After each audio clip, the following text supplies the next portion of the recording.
Je vous salue, vous qui aimez l'histoire et la vérité historique.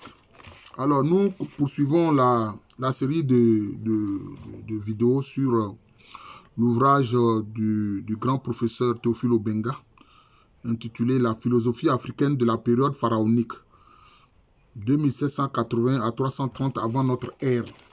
Alors, maintenant, il nous parle de l'œuf initial. Voilà, le texte en Medunetcher, qu'on appelle improprement hiéroglyphe, est là présenté. Et maintenant, il traduit cela. Il dit, « Oh Atum, donne-moi la douce brise qui est dans ton nez. Je suis cet œuf qui était dans le ventre du grand jargonneur.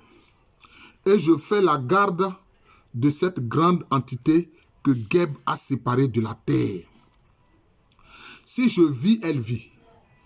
Puisse redevenir jeune et vivre et respirer la brise. Je suis celui qui a séparé ce qui était réuni. J'ai circulé autour de son œuf.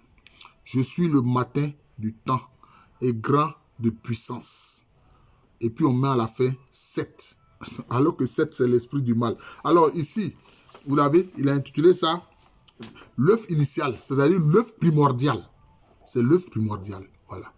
Il est dit que c'est aussi de cet œuf primordial que la vie surgit. On voit bien que quand un homme et une femme, quand les spermatozoïdes rencontrent l'ovule, ben, ça donne d'abord un œuf. Voilà. C'est d'abord comme un œuf. C'est comme ça que la vie commence. Et vous voyez que les oiseaux, etc., et beaucoup de reptiles, c'est par les œufs. C'est par l'œuf que la vie se produit.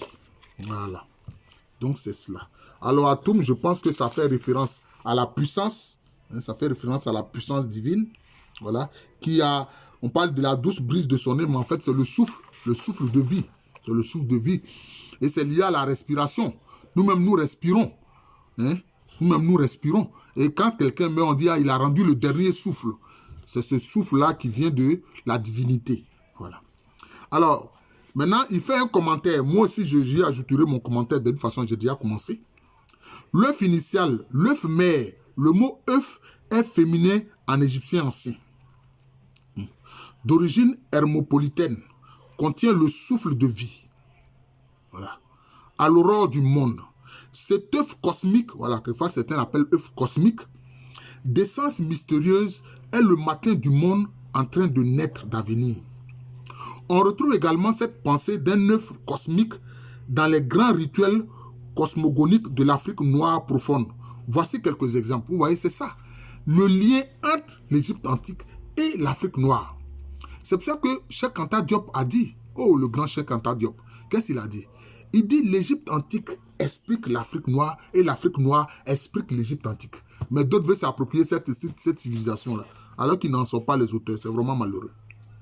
Selon les Bambara, Mali et Afrique de l'Ouest, la Terre a dans son ensemble la forme d'un œuf et la disposition en rond des candidats à l'initiation rappelle la configuration, la géométrie de l'œuf initial. Il est ici question d'intégrer l'homme au cosmos à travers rites et gestes initiatiques. Dès lors, aucun symbole, aucune figure géométrique n'intervient gratuitement dans un tel contexte dont les schèmes mentaux ont été mis au point depuis des siècles, des millénaires. Chez les Fali du Nord Cameroun, l'habitation est la reproduction authentique à l'échelle humaine d'un vaste mythe d'origine, précisément le mythe de l'œuf primordial. La seule pièce de la première demeure représente l'œuf primordial, d'où est issue la terre des hommes, carrée, forme qui est figurée par la cour rectangulaire, tandis que, par sa rotondité, l'édifice lui-même suggère l'équilibre du monde commençant, mais déjà organisé. C'est pour ça qu'on voit, chez beaucoup de peuples des savanes, la case a une forme circulaire. Par contre, curieusement, dans les zones de forêt, la case a une forme rectangulaire. La case a une forme rectangulaire. Voyez. Ce qui est circulaire est lié au féminin.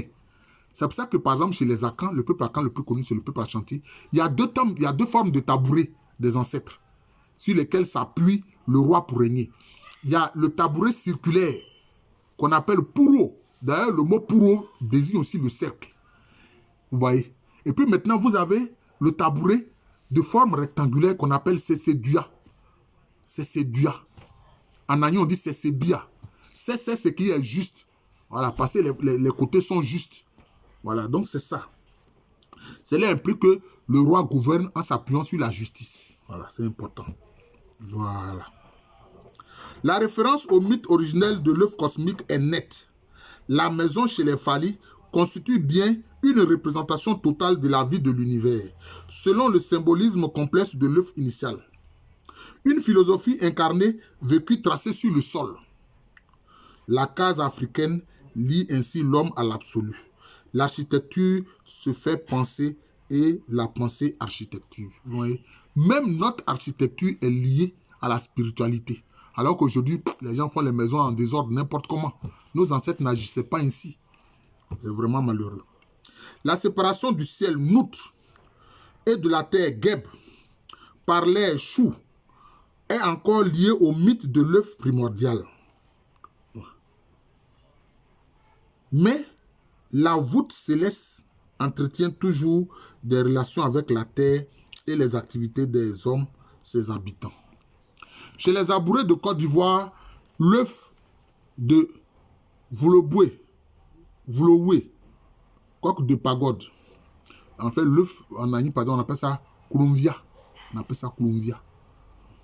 Était utilisé pour déterminer l'heure.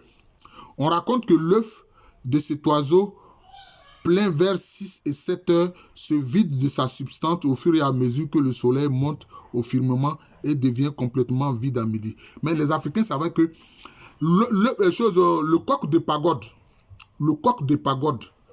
il chante avant que le coq qui est au village là ne chante. Voilà. Et c'est le chant du coq de pagode là, qui annonce le jour qui arrive là. C'est ça que d'abord les hommes écoutaient avant d'écouter celui du coq qui est au village. C'est comme ça. Voilà. C'est comme ça. Il est alors l'heure d'interrompre le travail pour manger. Dans l'après-midi, l'œuf se remplit de nouveau avec le soleil déclinant pour être complètement rempli vers 18 heures. Il est alors l'heure de cesser le travail champêtre pour rejoindre la maison. Beau symbolisme, et l'œuf est toujours lié au cosmos, à son mouvement, notamment celui du soleil, qui est tout pour la vie sur terre. Pensée solaire dont les sociétés rurales portent encore avec elles des témoignages repris de ciel en ciel au rythme même des cycles vitaux, naturels et sociaux. Bon, chez les Akans, notamment en langue Twi et puis en langue Agni, le soleil s'appelle Eua, Oua. Ça s'appelle Oua. Voilà. Alors que par exemple chez les Bétibé, le soleil s'appelle Ati, ou bien Ati.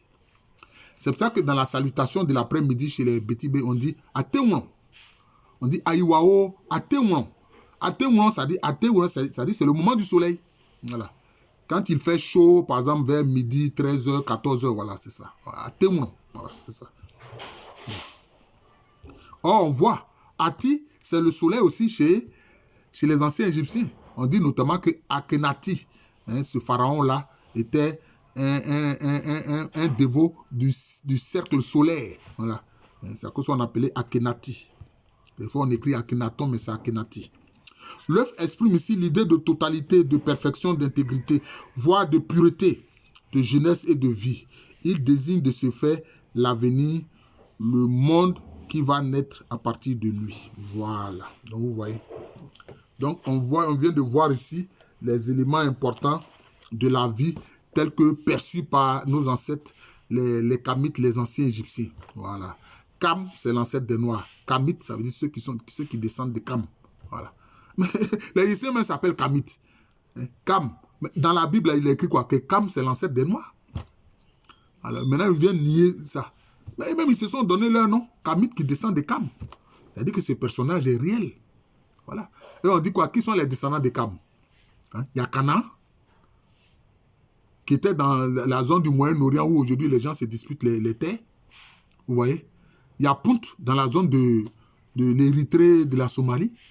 Il y a Kouch dans la zone du Soudan. Si bien que encore jusqu'aujourd'hui, les Juifs appellent les Noirs Kouchis. Vous voyez?